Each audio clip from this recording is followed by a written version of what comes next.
Is the market quietly crashing? I don't know. I think we're in a holding pattern. I'm learning to trade on the US 30. My buddy Reese has been teaching me, and his mentor has been teaching me how to trade. I'm not trading real money, I'm trading demo dollars, is what I call it. But I'm seeing the market kind of go into equilibrium or balance.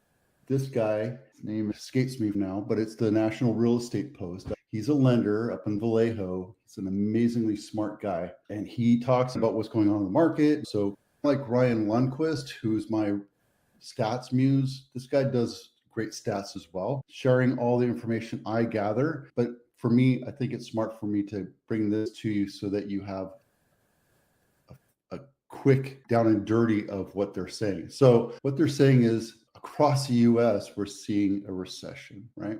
In the Bay Area, I don't know if we have that just yet. I see prices continuing to go year over year, month over month, except for this last month. It sucked. But that's just because we were in anticipation. Some people were getting desperate to sell, and buyers took advantage of that. So will the market come back?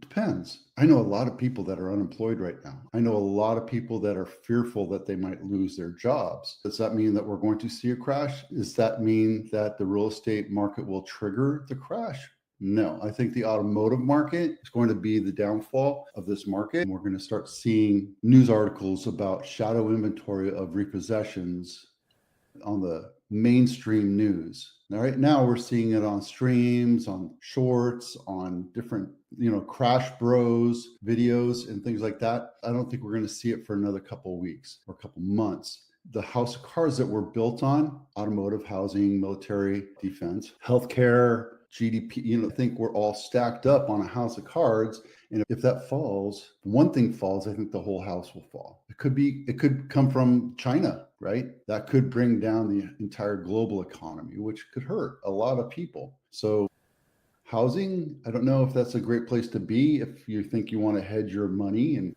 keep inflation going. However, housing has consistently always matched inflation, the inflation of the dollar. Same with gold. So consider gold. I know gold's really expensive right now, but in order to stave off deflationary tactics or deflationary actions of the dollar, maybe buy some gold because that will hold its value a lot longer. Housing supply shortage awaits generational relay. This is the silver tsunami. The silver tsunami means as people age out and pass on, they tend to give up their homes or empty nest or get smaller homes, which for new generations to come in. However, new generations want to buy new homes. And so we have to see this action of new home buyers settling in. 5 to 7 years later, they buy another house because their family's expanding or what have you. And then they move into a bigger house. And then some of them make it really big, and then they buy the $50 million houses, which is great. But in between, you have houses like the Cupertino house or the Saratoga house, which are $5 to $7 million, right? What's stopping that, our bottleneck, if you would, is generational homeowners or aging homeowners are staying in place. They're not moving on. And in California, it's especially desperate because we have Proposition 19 and Proposition 13, which keeps taxes low for those people. If you bought a house for $200,000, your tax basis goes up 2% every year for the most max.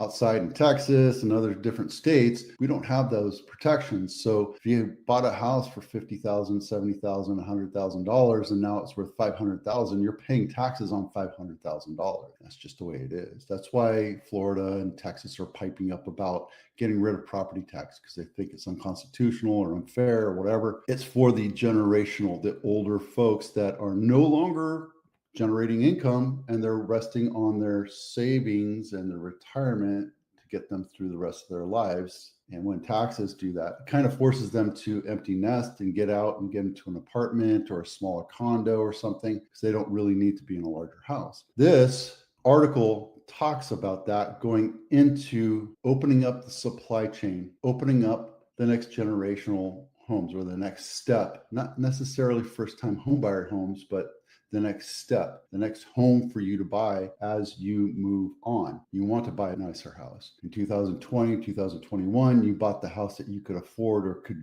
scrape together and get in and pay $200,000 to $400,000 over. Today, you're able to move over to the next house. It's going to cost you a lot more because interest rates are more expensive, which is something that will over time level out. Right now, we're seeing rates go back up towards 7%. And right now, I think the unquoted rate is 6.3 today. So this is a great article to read. It actually helps you understand the logic behind what's going on in our market. So take a look. If you haven't done so yet, download this home inspection checklist. I know I harp on it all the time, but I think it's a big value to you, especially if you're thinking about selling in the next 3 to 6 months. You can download this, go through the checklist, and find things that you need to have repaired, then call the handyman or the painter, the plumber, and get things fixed. And then you can bring in your inspector so they can give you a clean report, and always disclose things that you repair. There, Los Gatos Home of the Week. I think I picked this one right here. Even though it's in the fire zone, I still like it because to me, this is a grand mansion. I think this is a great value because you're in Los Gatos and not Palo Alto. All the homes seem to be in San Mateo County or Palo Alto because that's where all the bazillionaires live. But if you really want a nice estate, this is a nice 20-acre plot of land with 6 bedrooms on it. It's almost 10,000 square feet, built in 1937. Let's take a quick look inside if we can. Wow, very stately. This is a beautiful house. I love the cats. Los Gatos. I hope that's not laminate. I hope that's real wood. Wow. Guys, this is a beautiful house. Okay. Again, these links are in the back. This is Los Gatos Home of the Week. And then highs and lows. This is the most expensive house sold in Santa Clara County this week. It was also the lowest list price to sales price ratio, 74.5. Listed at about $10 million and it sold for 7.45. Took 141 days to sell. So you got a 25% discount on it because they tried to make it a market maker. It wasn't a market maker because something was overpriced, and then they got desperate and they took it. Where is this? This is Kennedy Road. Let's open this up so you can take a look. There it is. It's off there, off of Los Gatos, but it's also in the fire zone. So you have to take Cypress Way and then a windy road to get to it. So there's only one exit. You're in a fire zone. So if the fire actually happens, you better have some protection there. It's a beautiful house. Let's take a look inside real quick. Wow. Opulent, very skinny. And here's the deal, guys. Right? When you're looking at houses, I don't care if you're looking at $10 million houses, $2 million houses. If the house has been on market 60, 70, 90 days, you have options to come in and write an offer that suits your needs, period.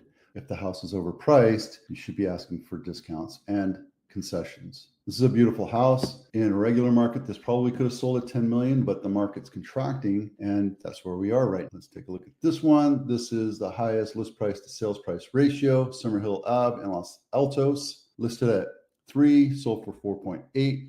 Not my listing. 2 bedroom, 1 bath, $5 million for 2 bedroom. You know why they bought it? Because it's an acre. It's worth the lot. Yeah, see, that thing is going to be torn down. It was just ruthless. The value is in the land there. And let's take a look at the lowest cost house in Santa Clara County. This one sold for the least amount of money, $730,000. Vine Street, not my listing, 2 bedroom, 1 bath, 170 square feet, 115 years old. And let's take a quick look inside. Everything's original. Yeah, this thing is a rental.